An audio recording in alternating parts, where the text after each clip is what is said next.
Hello, for today's video, I'm gonna make a delicious roasted chicken in the pan stuffed with rice recipe. And here are the prepared ingredients. Here, a cleaned whole chicken, a teaspoon of salt. Let's get started. Let's start with our chicken. Using our fork, let's make a hole on some part of our chicken, like this. We are making a hole to absorb all the seasonings we want to put later on.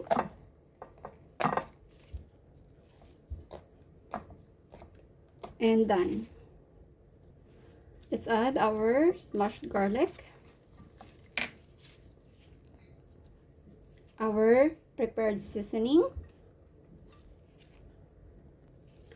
Add 2 tablespoons of olive oil.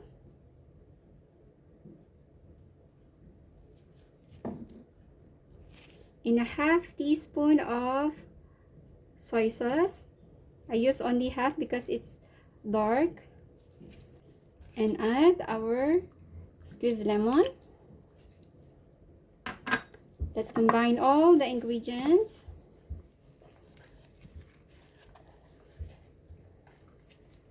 The other side. And done. And let's marinate it for about 30 minutes. And for the meantime, let's prepare our rice. In our cooking pan, let's add some olive oil and add some butter.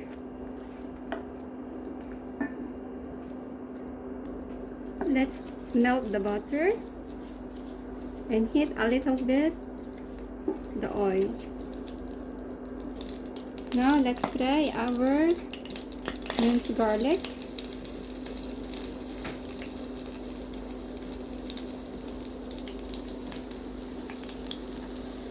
Fry until the aroma releases.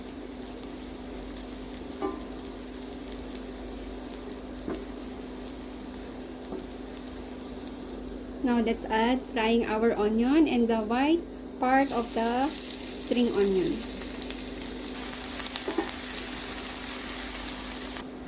Fry until it turns to golden brown. Now once it's turned to golden brown, let's add our carrot.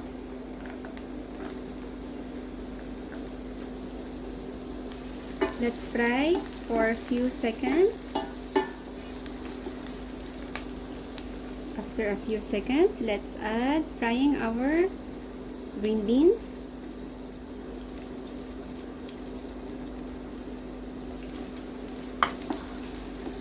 Fry also for a few seconds. And after a few seconds, let's add our green peas and capsicums.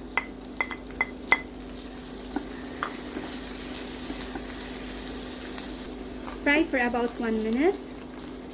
And now let's wash our rice. After a minute, let's add our washed rice.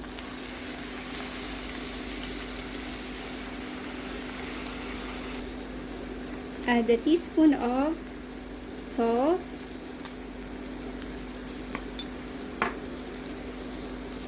And add a teaspoon of turmeric powder. Combine. And let's add 3 cups of hot water. Taste to adjust the salt. Now it's okay. Leave it until it's cooked. And now let's check our rice. It's done. And it's done. Turn it off. Set aside and let it cool down. And after 30 minutes of marinating our chicken, it's ready to be stuffed. And keep the sauce for later on use. And now let's stuff our chicken.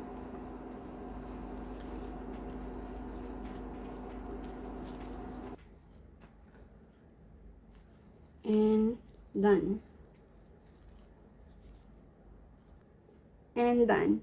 Now let's close the open part using our needle and threads. And now done closing the open parts of our chicken.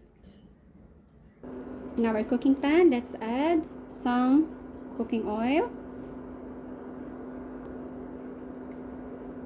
Once the oil hot enough, let's fry our chicken. Let's fry the other side for about 5 minutes. And after 5 minutes, let's fry on the other side. Fry for another 5 minutes. And after 5 minutes, let's fry the lower part. Fry until it gives the brown color. Now, let's fry the other side of the thigh part.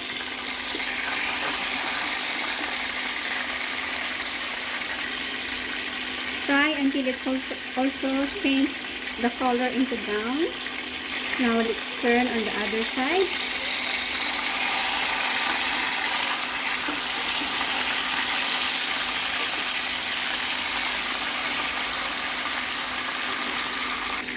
After frying all the sides, let's add our remaining sauce from our marination.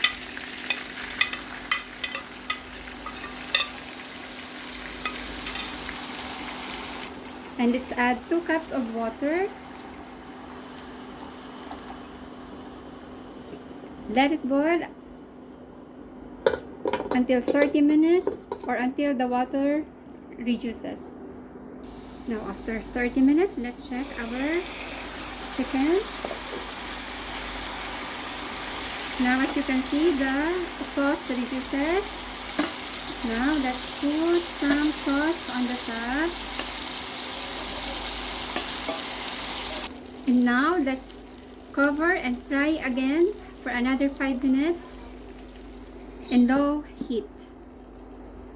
Now after 5 minutes, let's check our chicken. Now the sauce totally dry and it's done. And now let's transfer it into a serving plate.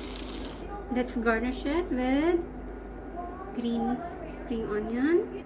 And our delicious roasted chicken stuck with the rice in the pan is ready to serve.